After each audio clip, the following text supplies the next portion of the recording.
everybody, welcome to the Stack Your Points. This is the Monday edition, which is our Back to Basics segment. This is a section where we talk about all things basic credit cards, whether it is knowing what an introductory APR offer is, what are transfer partners and how do I access them, what rules does American Express have. All of this and more will be answered in this section. This is our weekly section, just getting those who are new to credit cards kind of up to speed.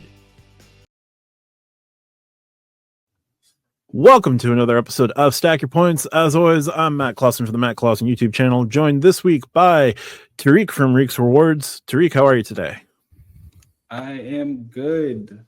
First week of 2025, getting some personal things taken care of, and excited to see what 2025 has in store for me. Very good, very good. Also joined by Lonnie from the Call Me Lonnie YouTube channel. Lonnie, how are you tonight? Feeling good, looking great. I'm back. I know y'all said I was on assignment. I was just with family. I stole that term from other podcasts that I've listened to in the past, where it's like, we don't want to tell you where they are, but like they're not here tonight. It's the holiday season. Like you could basically guess. You could guess where I was at. Yeah, you could. That's fair. That's fair. I think I mentioned in the video too, I'm not from the state that I currently live in. Like, I think I've mentioned that a couple of times. Yeah. And we're also joined by Key from Kiki Adventures. Key, how are you tonight? I am wonderful. Thanks for having me back on. Absolutely. And we do have RJ out on special assignment. I'm going to use special assignment in this case just because reasons, but there we go.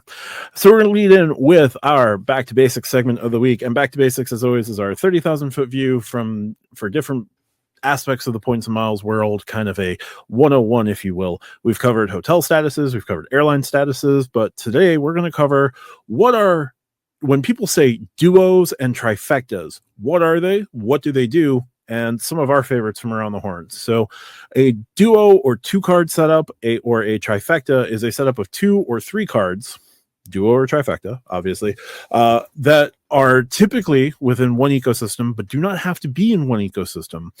And they are primarily meant to build a maximum number of points either in a given ecosystem, whether it's American Express or Chase or Citi or Wells Fargo, or even with an airline or a hotel system. 2 or 3 cards that are meant to maximize your points, whether with your regular spend or maybe the welcome offers on them, or just the ability that one card in one ecosystem can transfer to a transfer partner that you have as one of your partners, and the second card can do the same. So think of them as 2 and 3 card setups to help you achieve the partners, achieve travel with the partners that you've picked, whatever partners those may be. So we'll go around the horn. Lonnie, what is a 2 or 3 card setup that is a particular favorite of yours? And how have 2 and 3 card setups gotten you to where you are? Oh, this one takes me back. I like this question. So the one thing that you mentioned that I really appreciate is that they do not have to be from a single ecosystem. I've talked about my plan A strategy a lot, and a lot of people realize that it's based around synergy versus a specific ecosystem. And the reason why I like this question so much, because it takes me back to where it all began. And for me, it was my United Mileage Plus Explorer card, my Chase Sapphire Reserve card, which would be a duo. And the reason why I say that is because those 2 cards, it's how my travel strategy started. Now, of course, it's expanded, exacerbated, whatever word you want to use at this point, but it covered flight, it covered dining, it covered anything travel, it covered hotels, and I could use either currency for that. I could use a travel portal. I could book directly with United. I could book stuff with United Miles. I could book stuff with Chase Points. If I needed United Miles, I could transfer Chase Points to United. It was just the absolute perfect foundation of the person that's sitting in front of you today, where it all started with that particular duo. And the thing is, it's not a common thing for someone to say like a Chase card in an airline card, or in my world and the world of the community that we sit in, I don't think anyone talks about United as much as I do, or has the knowledge or experiences of decades with United as much as I do. And so it's kind of a unique duo for me that I've been able to share with the community. And now so many people have adopted it, or at least seen the advantages of it. So I like this question, but that would be my duo, the original one that started me in my travels journey. There we go. No, it's a fantastic setup, especially given like your past and how you got into things. Like that being the foundation, definitely makes sense that would be your favorite. Yeah, it still works today. with. I could ride out with it still today. I mean, I can use United miles in 18 different ways. You can earn United miles like in over 20 different ways. It still works today. There we go. Tariq, any particular 2 or 3 card setups that you're fond of, or have been influential in how you've approached the game so far? Yeah, so I'm just gonna go with the bread and butter, most popular and arguably overused, the Chase Trifecta. I have kind of a modified with the Ink Unlimited versus the Freedom Unlimited. So my overlap is just on the Freedom Flex and the Sapphire Preferred for dining. But for like my personal trifecta, which is kind of been leading more towards a duo, would be my Freedom Flex and my IHG Premier Business, because of just how powerful that card is. It's just like as a 1-card setup, that's my catch-all card, dining, travel, and then I use my Freedom Flex just for those 5X categories and anything that kind of fills in the gap. So I've been just slowly earning IHG points just to kind of reload my balances, because I burned a lot over the last couple months at the end of this last year. So Good. that, and then I got Chase points to burn, so I can just earn them at like my regular categories and not needing to pull out my Ink Unlimited to earn those. So right now, my duo of IHG Premier Business and Freedom Flex is my go-to. There we go. Key, any particular 2 or 3 card setups that either got you like really hooked in the game from the start, or how have you approached these potential 2 and 3 card setups? Yeah, I mean, I'll just answer it for currently. I think just on the right off the rip, like I always have to go 1 hotel card and 1 transferable currency card for a duo. I really find that really works for me. So if I was to pick, I'll go like baller style. I'll go Ritz-Carlton card and City Strata Premier for option 1. Option 2, I'll say like more lower style, the IHG Club Select card, which is discontinued but $49 annual fee, and I'll go with the Wells Fargo autograph card. So that card gives me 3x on travel, EV charging, restaurants, streaming services, cell phone plans, and their cell phone insurance, and $0 annual fee. Yeah, the autograph, it's starting to get a little bit more love, which I appreciate. But the autograph is a very definite, like, fantastic no annual fee card. Actually, my starter duo, if you will, ended up becoming the autograph and the active cash. So I had those 3% categories on the autograph, and I had a guaranteed 2% on the active cash. Now in time, I can roll different setups between like the Chase Sapphire Reserve and my Hilton Honors card to do like a high-end transfer currency and a hotel card. Now I also have like a couple other cards that I can set up. These 2 and 3 card setups. I do have a modified Chase Trifecta where my trifecta is like the Sapphire Reserve, the Ink Unlimited, or the Freedom Unlimited, and the Ink Cash. That one can work out pretty well for you. I've got the Wells Fargo, like the 2 Wells Fargo cards. I've added the Attune in, so that's now a 3-card setup. But duos and trifectas really are setups that can allow you to generate a whole bunch of points, either in one or multiple systems that work with how you're looking to travel. So you can transfer, like with the transferable currencies, it's always good to have like the ability to transfer out to the overlapping program, or if not an overlapping program, like the complementary program to what you're doing. So for key strategy that she mentioned right now, the Ritz-Carlton and the City Strata Premier, those don't, like, your city points don't go over to Marriott, but her city points can go over to an airline partner, whatever airline partner of choice she happens to be running.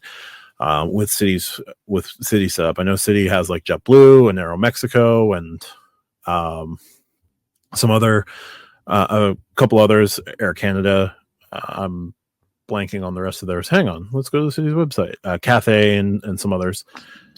So that can work out pretty well. Tariq mentioned just having the 2 and 3 card set up from Chase. Lonnie with the Sapphire Reserve and the United Explorer, like he mentioned, the Sapphire Reserve gets you United points. You can use your ultimate reward points to book United through the travel portal and build up more points that way. All the ways that you can gain United points: United Dining, the United gift card app that we mention every week, all sorts of ways to go about doing that. So there's just a bunch of ways that you can put cards together. And one thing, if nothing else from this segment, like, don't limit yourself to putting it all together in one ecosystem. Like, you don't have to live by the American Express, like, Business Platinum and Gold card and Green card. If you don't, like, if that setup works for you, great. If that setup doesn't work for you, you don't have to get that setup. Sure. So I completely agree with you there, Matt. I mean, it's not in your best interest to pick cards from the same issuer because there's not many issuers where the cards complement each other. There's so much overlap if you select all American Express or all Chase or all whatever, right? So that's why mixing and matching a duo or a trifecta, in my opinion, is the only way to do a duo or trifecta. So what? You don't want 3 cards that all have 3x on dining? No, I do not. No. I mean, you just drive yourself mad with the incompetence of it. Yeah, and like, I don't know, like, just use one card so that way when the auto payment comes out, like, you don't have like 900 auto pays. Like, I don't know, it just seems like a lot.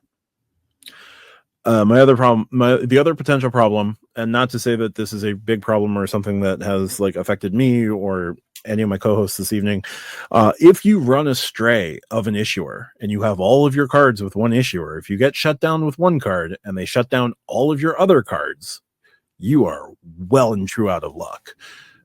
Yeah, that's a great point. That's a great point, but you shouldn't be playing those games, is all I'll say. We do not condone Absolutely. any of those potential games that are played that can get you on bad sides of things. Exactly. They're a business at the end of the day, and if you are affecting their business, they'll take care of you. So yeah, I just wanted to highlight that as another potential pitfall of putting all your eggs in one basket. But at least having synergy, I think, is one of the best things to keep in mind with these potential setups, so that you can run a hotel setup and then have your transfer currency handle your airline. You can have your hotel set up with one card and your airlines with another card. You can do the airlines on one card and your hotels and everything on another card, or everything can come together. So yeah, there's a bunch of different ways you can look at it. Don't limit yourself to, I only have to run, I only want to run the City setup. I only want to run the Chase setup. I only want to run the American Express setup. So you can pick and choose, and you can have a plan A strategy. Lonnie mentions that he has a plan B strategy. He has a plan C strategy. I run things where I run things where, like, a lot of stuff will go through JetBlue or will go through Hilton, but if not JetBlue or Hilton, like, I'll keep other options in mind. The fact that I can always, like, just cash out 6,000 ultimate reward points for just a night somewhere at a Hyatt, always helpful. I don't keep major loyalties, but I make sure that my credit card strategy allows me to pick and choose wherever I want to go. Any final thoughts here on duos, trifectas, 2 and 3 card setups? One last thing I will say, and this kind of does go into like the all one ecosystem, is there is the rise in quadfectas. I know Wells Fargo is probably like a better one now that they have the Attune card. If you want to go active cash, autograph journey, and then the Attune, even though there's a little overlap in the journey for the points, but if you wanted to, you could. So complex. Keep it simple. That's so complex. Hey, I'm just saying it's there. I'm not saying 4 credit cards ever in their I'm lifetime. not saying it is a good thing. I'm just saying that quadfectas are starting to show up. I'm not giving my opinion on them. All I'm saying is they exist. Well, straight to the trash. Straight to jail if you're playing Monopoly. I very much want the Autograph Beyond to have mobile wallet to free me from a lot of the overlap nonsense. That would be great. Wallet, add it to your Apple Pay, swipe that thing. You'll be all right. Yeah, you'll be all right. You'll survive. I do. That's true. All right, so that'll do it for Back to Basics this week. If you like what we do, hit the like and subscribe. Check us out on Mondays for Back to Basics, Wednesdays for the main show, and Fridays here on YouTube for Q&A. Thanks so much for watching. We'll see you soon. That'll do it for our topics of the week. If you like what we do, hit the like and subscribe. Check us out every Monday, Wednesday, and Friday for various portions of the show. Full show comes out on Saturdays.